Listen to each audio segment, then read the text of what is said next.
여러분 안녕하십니까? 광주 MBC 뉴스투데이 시작합니다. 무려 15개월 만에 광주 전남 상생발전위원회가 오늘 광주에서 열립니다. 광주 군공항 이전 문제 등 실타래처럼 꼬여있는 시도 상생 현안들에 대해 이용섭 시장과 김영록 지사가 적절한 해법을 마련할 수 있을지 주목됩니다. 이계상 기자입니다. 민선 7기도로 두 번째 광주 전남 상생발전위원회가 광주에서 열립니다. 이용섭 광주시장과 김용록 전남지사가 상생발전위원회에서 공식적으로 회동하는 것은 지난해 8월 이후 1년 3개월 만입니다. 이번 만남에는 시도자문위원과 실무위원 등 40여 명이 함께 참석해서 현안을 놓고 진지한 논의를 벌일 예정입니다. 시도 상생 주요 현안으로는 광주 민간공항 무안공항 통합 문제와 광주 군공항 이전 사업, 혁신도시 공동발전기금 조성 등 24개 과제입니다. 여기에다 공공기관 이전 시즌2 공동 대응 방안과 혁신도시 복합혁신센터 건립, 수묵 비엔날레와 광주 비엔날레 공동협력 등이 새로운 안건으로 논의될 예정입니다. 이번 상생발전위원회 최대 관심사는 단연 광주 군공항 이전 문제입니다. 군공항 이전을 둘러싼 지역 간 갈등이 깊어지고 있는 가운데 뾰족한 해법을 찾기가 쉽지 않기 때문입니다. 민선 7기 첫 번째 상생발전위원회에서 광주 민간공항을 2021년까지 무안공항으로 이전을 합의한 만큼 이번 회동에서 광주 군공항 이전 문제에 대한 공감대 형성과 이전 대상 후보 지역 주민 설명회 협의 등이 어느 정도 가능할지 주목받고 있습니다. 광주 전남 상생 발전을 위해서 천신만고 끝에 마련된 시도지사 만남의 자리가 이렇다 할 성과 없이 끝날 경우 시도민들의 거센 비판을 피하기 어려울 것으로 전망됩니다. MBC 뉴스 이계상입니다. 총장 거취와 임시이사회 구성 등을 통해 조선대학교가 이번 주 학교 정상화의 분수령을 맡게 됩니다. 조선대에 따르면 교육부가 파견한 임시이사회가 다음 달 13일로 2년 임기를 채울 예정인 가운데 이사진 구성을 논의하는 교육부 사학분쟁조정위원회가 오늘 개최됩니다. 대학의 안정화가 시급한 상황에서 임기 연장을 통해 임시이사회 체제가 이어질 것으로 관측됩니다. 오는 27일에는 강동원 총장의 해임 처분에 대한 교육부 소청 심사가 진행되고 29일에는 조선대 임시이사회가 교원 소청 심사위원회 결정의 후속 조처를 논의할 예정입니다. 지난 주말에는 날이 꽤 따뜻했는데요. 오늘 아침 다시 추위가 찾아왔습니다. 오늘 아침 광주의 기온은 6.1도로 어제보다 6도가량 더 낮게 시작했고요. 찬바람이 강하게 불면서 체감 온도는 이보다 더 낮습니다. 오늘은 낮 기온도 크게 오르지 않겠습니다. 광주의 한낮 기온 7도 안팎으로 어제보다 무려 15도가량 낮은 기온 보이겠고요. 아침 기온과도 큰 차이가 없겠습니다. 오늘은 추위에 대비한 따뜻한 옷차림 하셔야겠습니다. 추위도 추위지만 오늘은 특히 강한 바람에 주의를 하셔야겠습니다. 내륙을 중심으로도 바람이 강하겠지만 서해안 지역을 중심으로는 강풍특보가 내려져 있는 가운데 종일 초속 8에서 16m의 매우 강한 바람이 예상됩니다. 이 지역에 계신 분들은 추위뿐만 아니라 강풍으로 인한 피해가 없도록 각별히 주의하시기 바랍니다. 날은 맑겠습니다. 고기압의 영향권에 들면서 대체로 맑은 날씨가 이어지겠고요. 가끔 구름 많은 날씨가 이어지겠습니다. 날씨 정보였습니다.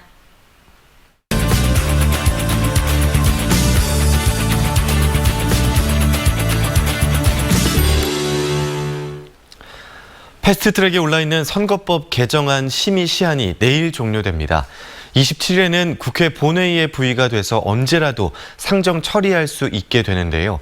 역시 패스트트랙 법안인 공수처 설치 법안은 다음 달 3일부터 본회의 처리가 가능해집니다. 킹핀 정책 리서치 오승용 대표와 이 법안들의 처리 전망 살펴보도록 하겠습니다. 대표님 안녕하십니까? 네, 안녕하십니까? 네, 지난주에 자유한국당을 제외한 여야 4당이 이 선거법 개정안의 수정안을 만들기로 합의를 했죠. 한국당을 빼고 이 선거법 개정안을 처리하겠다는 건가요? 원칙적으로는 지금 국회의장 주재하에 패스트트랙 법안 처리를 위한 정치협상회의가 가동되고 있습니다. 당연히 한국당도 참여가 보장되어 있고요. 다만 참여를 안 하고 있을 뿐인데요.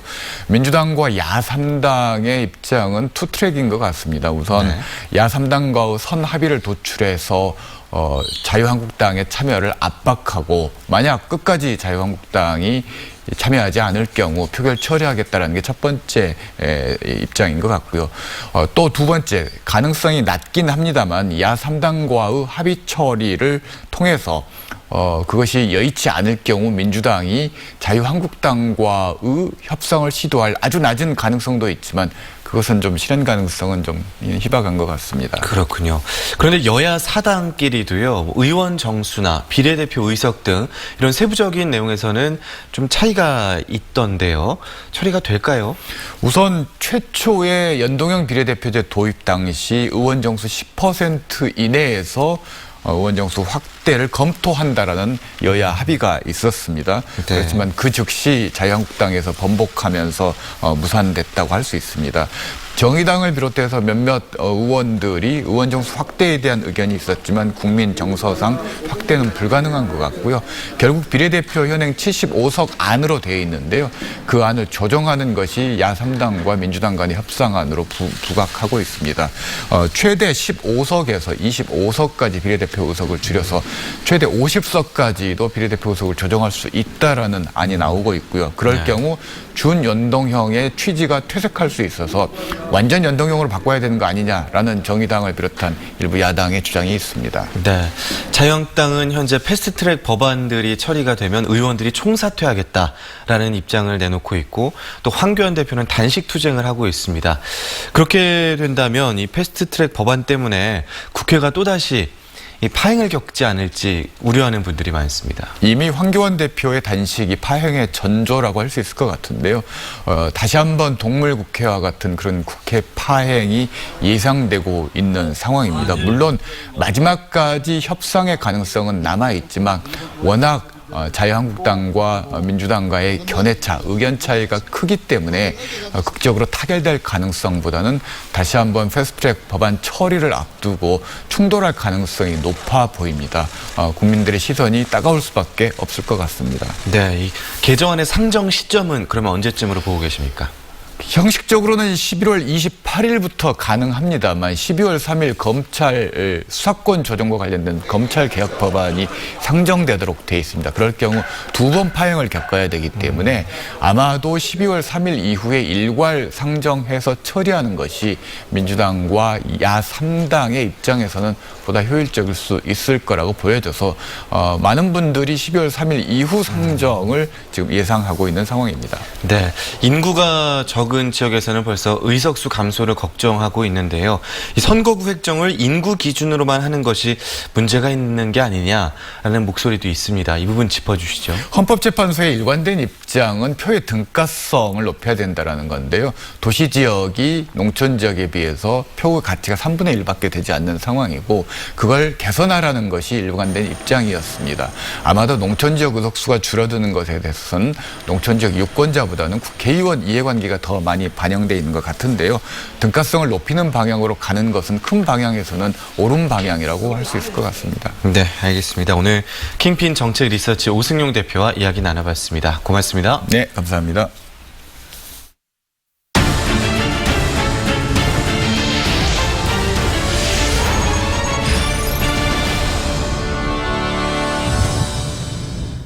혈세 먹는 하마라는 비판을 받는 광주 시내버스 준공영제에 대한 광주시의 관리 감독이 대폭 강화됩니다.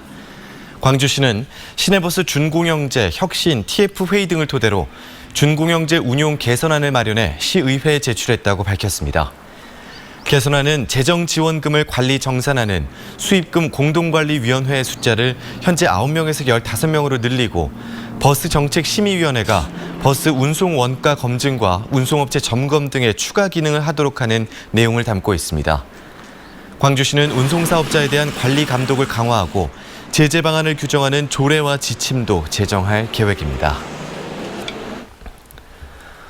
화석연료 등 탄소에너지를 대체할 새로운 에너지원으로 전 세계가 주목하고 있는 것이 바로 수소입니다. 우리 정부도 올해 초 수소경제 활성화 로드맵을 발표했는데요. 이 수소경제 강국을 향한 선진국들의 경쟁과 우리의 과제에 대해 연속 보도해드립니다. 오늘은 그 첫 순서로 미국의 수소경제 현황을 조희원 기자가 보도합니다. 미국 5대호를 둘러싼 공장지대, 미국 경제의 허리였던 러스트벨트. 러스트벨트의 대표적인 도시인 디트로이트는 화석연료를 기반으로 한 자동차 제조업이 주력 산업이었습니다.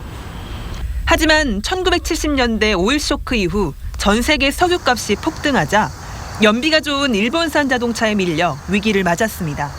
Different companies started to come in to take some of the shares away, or the share of what they sold away.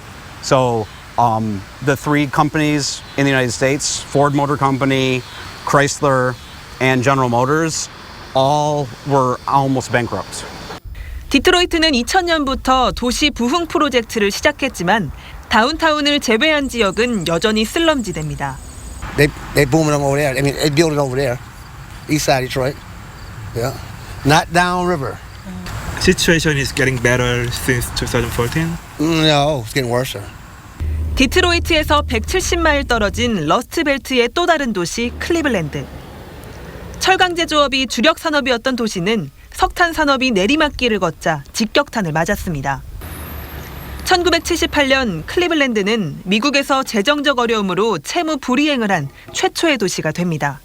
You could just need less people to do certain things and then more people to do other things. 석유와 석탄 등의 화석에너지를 발판 삼아 부를 얻었던 도시들이 차례로 무너지자 미국은 새로운 에너지를 찾기 시작했습니다. 구원투수처럼 등장한 건 바로 수소에너지. 2010년 텍사스와 노스다코다에서 대규모의 셰일층을 발견한 미국은 셰일가스를 개질해 수소를 얻고 있습니다. Currently, the most cost-effective way to generate hydrogen is through reformation of natural gas. The benefit is that in the United States, hydrogen can be derived from total domestic resources. 1960년대부터 우주선의 동력으로 수소 연료전지 연구를 계속해온 미국 정부와 민간 기업들은 지금도 매년 천문학적인 비용을 쏟아붓고 있습니다. 수소 연구에 가장 적극적인 캘리포니아주에는 이미 우리나라 전국 보급량의 8배에 이르는 수소 연료전지 자동차가 등록돼 있습니다. Hydrogen energy and fuel cell technology has a very exciting future here in the United States. 수소 연구에 가장 먼저 뛰어든 미국. 다시 한번 세계 경제를 제패할 꿈을 꾸고 있습니다. MBC 뉴스 조희원입니다. 담배꽁초 투기 문제로 다툼을 벌인 러시아인을 살해하고 달아난 태국인 3명이 중형을 선고받았습니다. 광주지법 형사 11부는 살해 혐의로 기소된 태국인 A씨와 B씨에 대해 징역 15년을, C씨에게는 징역 12년을 선고했다고 밝혔습니다. 이들은 지난 8월 28일 밤 광주 산정동의 한 거리에서 담배꽁초 문제로 시비를 벌였던 러시아인을 흉기로 찔러 살해한 뒤 곧바로 달아난 혐의로 기소됐습니다. 혼자 사는 여성을 뒤따라가 주택에 침입하려 한 혐의로 기소된 30대 남성이 징역 4년형을 선고받았습니다. 광주지법 형사 11부는 주거 침입과 강제 추행, 특수 강도 등의 혐의로 기소된 39살 김모 씨에 대해 징역 4년을 선고했다고 밝혔습니다. 재판부는 김 씨가 지난 6월 광주 서구의 한 오피스텔에서 술에 취한 여성을 뒤따라가 집으로 침입하려 하는 등 한 달 사이 다수의 피해자를 상대로 계획적인 범행을 한 것으로 인정된다며 징역형 선고 이유를 설명했습니다. 완도에서 고흥으로 이어지는 섬들을 다리로 연결해달라는 주민들의 요구가 높아지고 있습니다. 청정 해역의 특산물을 좀 더 빠르게 운송하고 관광도 활성화시키자는 취지에서입니다. 박영훈 기자의 보도입니다. 완도 약산에서 100길로 20분 거리에 있는 금일도. 3,800여 명의 주민이 모여 사는 다시마의 고장답게 많은 해산물이 생산되지만 가장 큰 고민은 운송입니다. 하루 10차례 이상 여객선이 다녀도 한계가 있고 그나마 날이 굳으면 주민들도 관광객도 발이 묶입니다. 섬으로 연결된 데는 일일 생활권이라고 볼 수가 없습니다. 차별을 너무 많이 받고 있죠. 완도군은 이 때문에 완도에서 고흥 구간의 섬 도로를 지방도에서 국도로 승격시켜줄 것을 요구하고 있습니다. 완도 약산에서 금일도를 잇는 다리를 우선 건설하고 신도와 금당도, 연홍도, 거금도까지 4개의 교량을 만들어 완도 고흥을 연결하자고 주장하고 있습니다. 오는 2030년까지 생태 자원과 자연 환경을 활용할 수 있는 남해안 순환 관광교통망을 만들자는 겁니다. 금일에서 약산 연육교와 같이 육지와 연결이 된다면 이렇게 어려움에 처해 있는 수산업이 활기를 띨 것으로 이렇게 기대를 해서 외지인들을 끌어들이면서 경제권을 확대를 시키고 그다음에 관광 서비스 산업을 육성하는 전략을 추진하고 있는 것이죠. 완도에서 고흥까지 해안 관광도로를 위해 필요한 추정 예산은 대략 9천억 원. 이르면 올해 안에 중앙부처의 타당성 조사 결과가 나올 예정입니다. MBC 뉴스 황영훈입니다. 올해 봄 남해안에서 발생한 산소 부족 물덩어리가 완전히 소멸된 것으로 관측됐습니다. 국립수산과학원은 최근 올해 5월 진해만에서 처음 관측돼 6월 중하순쯤 여수 가망만 등지로 확대됐던 산소 부족 물덩어리가 지난 20일 진해만을 끝으로 완전히 소멸됐다고 밝혔습니다. 산소 부족 물덩어리는 바닷물에 녹아있는 산소의 농도가 리터당 3mg 이하일 경우를 말하며 양식생물의 호흡 활동을 저해해 폐사 등의 피해를 발생시키는 것으로 알려져 있습니다.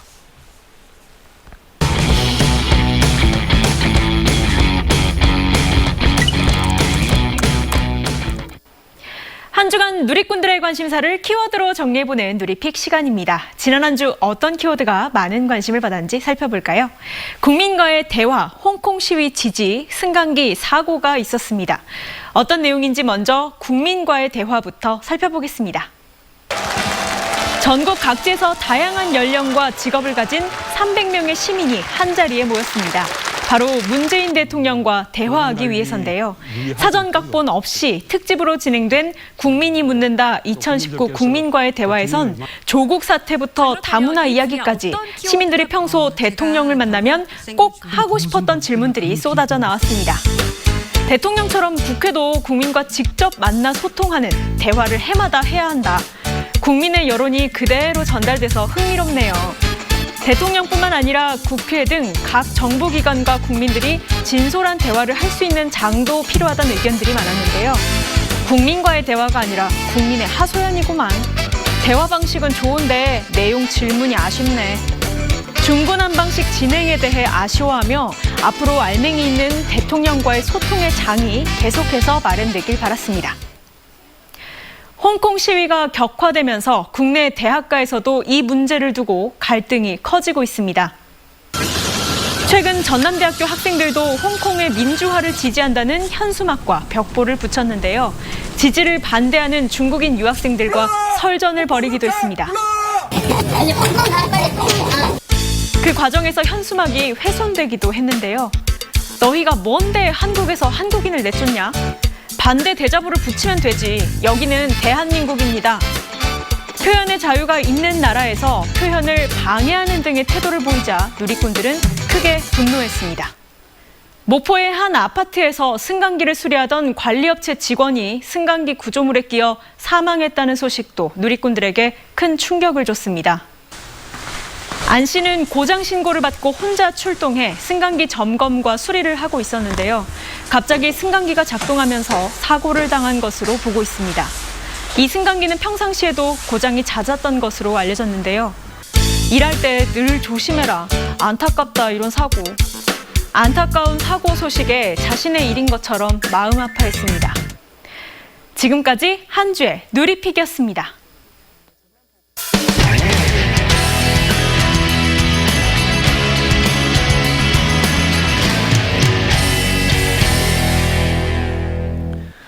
국내 연구진이 방사성 물질 없이도 암을 찾아내는 영상장비 제작 원천 기술을 개발했습니다. 외국 장비들보다 전력 소모가 적어서 제조 단가를 낮출 수 있는 장점도 있다고 합니다. 고병권 기자의 보도입니다. 암을 유발한 쥐에 약물을 주입한 뒤 특수 장비로 촬영합니다. 양 어깨와 오른쪽 다리 등 암세포 부위가 화면에 뚜렷하게 나타납니다. 한국전자통신연구원과 을지대 의대 등 국내 공동 연구진이 개발한 암세포 추적 영상 시스템입니다. 기존의 PET 검사는 방사성 물질을 마시거나 주사한 뒤 촬영하기 때문에 반복 진단이나 단순 검진 시 방사선 피폭 걱정이 있습니다. 하지만 이 기술은 암세포에 달라붙었다가 시간이 지나면 몸 밖으로 배출되는 산화철 입자의 신호를 이용하기 때문에 인체에 무해합니다. 현재까지는 산화철 나노 입자가 인체에 무해하다는 것이 학계의 보편적인 견해입니다. 이런 자성 나노 입자 영상 장비, 즉 MPI는 세계 2곳밖에 없는 신기술입니다. 특히 이 장비는 각종 제어 기술을 접목해 전력 소모량을 기존 장비의 100분의 1 이상으로 줄일 수 있는 장점이 있습니다. 제작 가격도 20분의 1로 크게 낮출 수 있습니다. 연구팀은 장비 규모를 키우는 후속 연구와 함께 상용화도 추진하고 있습니다. 장기적인 항목에서의 의료 영상 이미지 시스템 개발에 관심이 있는 기업들과도 이야기를 해나갈 예정입니다. 연구팀은 앞으로 암의 진단뿐 아니라 자성을 띤 발열 물체를 활용한 치료 연구에도 나설 계획입니다. MBC 뉴스 고병권입니다. 전라남도의 올해 친환경 축산물 인증 농가 수가 전국에서 가장 많은 것으로 집계됐습니다. 전라남도는 올해 도내 친환경 축산물 인증 농가 수가 1,500여 호로 전국의 25%를 차지하며 전국 최다 친환경 축산물 인증 실적을 기록했습니다. 가축 종류별로는 한 유구가 840여 호로 가장 많았고 닭, 오리가 460여 호, 돼지 110여 호 등의 순이었습니다. 도는 전국 최고 수준의 친환경 축산물을 생산하기 위해 해마다 40억 원의 사업비를 확보해 농가 인증 비용을 100% 지원하는 등 다양한 지원 시책을 추진하고 있습니다. 광주 지역 화폐인 광주 상생카드 발행액이 600억 원을 돌파했습니다. 광주시에 따르면 상생카드 발행 실적은 출시 6개월 만에 300억 원을 돌파한 데 이어 2달 동안 300억 원을 추가해 지난 21일 600억 원을 넘어섰습니다. 광주 상생카드는 10% 특별 할인과 이용의 편리성 등으로 인기를 끌고 있어 올해 발행 목표액인 827억 원을 다음 달 중으로 달성할 것으로 예상됩니다. 올해 3분기 전남 지역의 건설 수주액이 1년 전에 비해 15% 가까이 감소한 것으로 나타났습니다. 호남지방 통계청에 따르면 지난 3분기 전남 지역의 건설 수주액은 1조 1,038억 원으로 지난해 3분기에 비해 1,900여억 원, 전분기에 비해서는 6,800여억 원이 감소했습니다. 공정별로는 건축이 30.9% 증가한 반면 토목은 50.2% 감소했고 발주자별로는 공공과 민간 부문이 각각 41.2%, 4.4% 줄었습니다.